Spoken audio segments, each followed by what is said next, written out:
Hello viewers, আসসালামু আলাইকুম। আজকে করে দেখাবো রমজানের স্পেশাল টিকিয়া কাবাব বা মাছের কাবাব। গরম ভাত বা বিরিয়ানির সাথে এরকম একটা মাছের কাবাব জাস্ট ওয়াও! আর ইফতারিতে এই কাবাবটা তৈরি করার পর বাসার সবাই আলহামদুলিল্লাহ খুবই প্রশংসা করেছে। ইফতারিতে একটি হেলদি ফুড হিসেবে কাবাবটা রাখা যায়।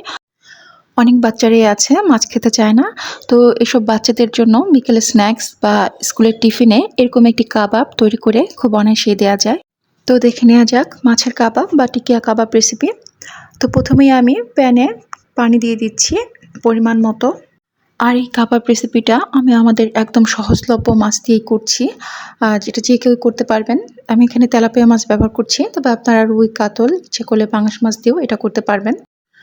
এবার একটা তেজপাতা ২ টুকরো করে দিয়ে দিচ্ছি, আর হাফ টিস্পুনেরও একটু কম হলুদ গুঁড়ো দিয়ে দিচ্ছি। তো এখানে তেলাপিয়া মাছের মাথাটা বাদ দিয়ে আমি মাঝখানের অংশটি ও লেজটা ব্যবহার করছি। তো মাছগুলো দিয়ে আমি সামান্য কিছুটা লবণও দিয়ে দিচ্ছি, আর এর সাথে দিয়ে দিচ্ছি কয়েকটি লেবুর স্লাইস। আর এবার ঢাকা দিয়ে এটাকে আমি সিদ্ধ করে নিচ্ছি। তো মাছগুলো আমার সিদ্ধ হয়ে গেছে, এখন মাছগুলো আমি তুলে নিচ্ছি। আর মাছগুলো সিদ্ধ করার মাঝে অফ ক্যামেরায় আমি মাঝখানে মাছগুলোকে উল্টে দিয়েছিলাম। আর মাছগুলো সব তুলে নেওয়ার পর ওই একই পানিতে আমি আলু দিয়ে দিচ্ছি। আর আলুগুলো আমি অর্ধেক করে কেটে দিয়েছি, যাতে এর ভেতরে তেজপাতা ও লেবুর ফ্লেভারটা খুব ভালোভাবে ঢুকতে পারে। আর আলুটা খুব নরম করে সিদ্ধ করা যাবে না, একটু শক্ত শক্ত রাখতে হবে। আর আলু সিদ্ধ হয়ে গেলে আমি অন্য একটি ফ্রাই প্যানে ১.৫ কাপ পরিমাণ মেজারমেন্ট কাপের পেঁয়াজ বেরেস্তা করে নিচ্ছি। আর পেঁয়াজ বেরেস্তা আমি লাইট করে ভেজে নিচ্ছি। পেঁয়াজ বেরেস্তা খুব গাঢ় করে ভাজা যাবে না, তাতে করে কাবাব তেতো লাগবে। এবার সিদ্ধ করে তুলে রাখা তেলাপিয়া মাছ থেকে এর কাঁটাগুলো আমি আলাদা করে বেছে নিচ্ছি। আর এই কাজটা খুবই যত্নের সাথে করতে হবে, যেন একটা ছোট কাঁটাও থেকে না যায়। আর মাছগুলো খুব ভালোভাবে বেছে নেওয়ার পর আমি আলুগুলো খোসা ছাড়িয়ে আলুগুলো মাছের সাথে চটকে নিচ্ছি। আর আলুগুলো মাছের সাথে খুব ভালোভাবে চটকে নিচ্ছি, যাতে করে একটুও দানা দানা না থাকে। আর চাইলে এই কাজটা একটা গ্রেটার দিয়েও ঘষে ঘষে করা যেতে পারে। এবার মাছ ও আলুর সাথে অ্যাড করে দিচ্ছি ১ টেবিল চামচ পরিমাণ চিলি ফ্লেক্স। আরও অ্যাড করে দিচ্ছি 1 টিস্পুন ব্ল্যাক পেপার পাউডার। দিয়ে দিচ্ছি 1 টিস্পুন গরম মশলার গুঁড়ো। ভেজে রাখা পেঁয়াজ বেরেস্তাটা দিয়ে দিচ্ছি। আর দিয়ে দিচ্ছি হাফ টিস্পুন পরিমাণ লাল মরিচ গুঁড়ো। আর দিয়ে দিচ্ছি 1 টিস্পুন পরিমাণ আদা বাটা। আর দিচ্ছি 1 টিস্পুনের একটু কম লবণ। তো লবণটা আপনারা আপনাদের টেস্ট মতো দিয়ে নেবেন। আর দিয়ে দিচ্ছি 1 টিস্পুন পরিমাণ ভাজা জিরার গুঁড়ো। এবার একটা ডিম ভেঙে আমি ফেটিয়ে নিচ্ছি। আর ডিমটা আমি বাইন্ডিংয়ের জন্য ব্যবহার করছি। তো ডিমটা আমি একবারেই দেব না, এটা অল্প অল্প করে দিব। আর ডিমটা ফেটিয়ে নেওয়ার পর কিছুটা ডিম আমি এখানে দিয়ে দিচ্ছি। এটা দিয়ে আমি ১ কাপ পরিমাণ ধনিয়া পাতা কুচি দিয়ে দিচ্ছি। আর ধনিয়া পাতা খুব ভালোভাবে মিক্সড করে নিয়ে আমি এতে দিয়ে দিচ্ছি ৩ টেবিল চামচ পরিমাণ কর্নফ্লাওয়ার। আর কর্নফ্লাওয়ার মিক্সড করে নিয়ে এতে আরও দিয়ে দিচ্ছি ১ চা চামচ পরিমাণ টেস্টিং সল্ট।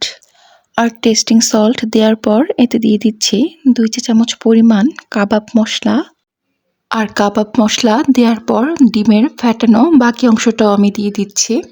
আর ডিমের ফ্যাটানো অংশটা দিয়ে এতে দিয়ে দিচ্ছি ১ চা চামচ পরিমাণ চিনি। আর চিনি দেওয়ার পর এখানে আমি আরও ২ টেবিল চামচ পরিমাণ কর্নফ্লাওয়ার দিয়ে দিচ্ছি। এভাবে ডিম আর কর্নফ্লাওয়ারের কম্বিনেশনটা বুঝে বুঝে করতে হবে, যাতে করে কাবাবের পুরটা খুব বেশি নরম না হয়ে যায়, আবার খুব বেশি শক্ত না হয়ে যায়। তো পুরের সাথে কর্নফ্লাওয়ার মিক্সড করে নিয়ে আমি এতে দিয়ে দিচ্ছি আগে যে লেবুর স্লাইস আমি মাছ এবং আলুতে সিদ্ধ করার সময় দিয়েছিলাম। তো ওটার যে মাঝখানের অংশটা ছোলা বাদে আমি ওই লেবুর অংশটুকু এখানে চিপে চিপে দিয়ে দিচ্ছি। এতে করে খুব সুন্দর একটা টক ফ্লেভার এর ভেতরে ঢুকবে। এতে করে আলাদা করে কোনো লেবুর রস এতে ইউজ করতে হবে না। আর এরপর আমি এতে দিয়ে দিচ্ছি ৫-৬টি কাঁচামরিচ কুচি।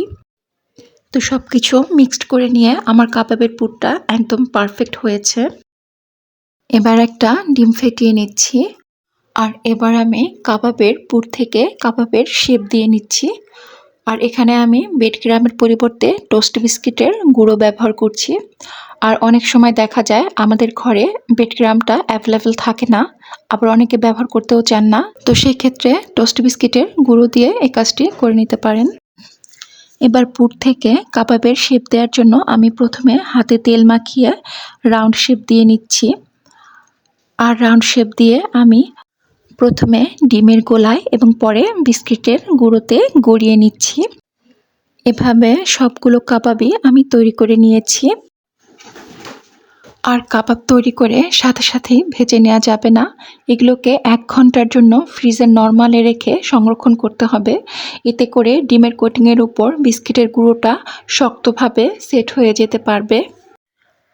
আর কাবাব যদি সংরক্ষণ করতে চান তাহলে এভাবে কাবাব তৈরি করে নিয়ে 1 ঘন্টা নর্মাল ফ্রিজে না রেখে ডিপ ফ্রিজে রেখে দিতে হবে এবং 1 ঘন্টা পর কাবাবগুলো এখান থেকে তুলে নিয়ে কাবাবগুলোকে একটা এয়ারটাইট বক্সে রেখে দিতে হবে।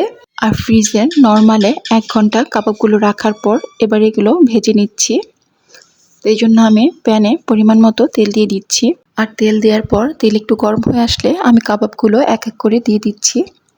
আর কাবাবটা মিডিয়াম টু লো হিটে ভেজে নিতে হবে।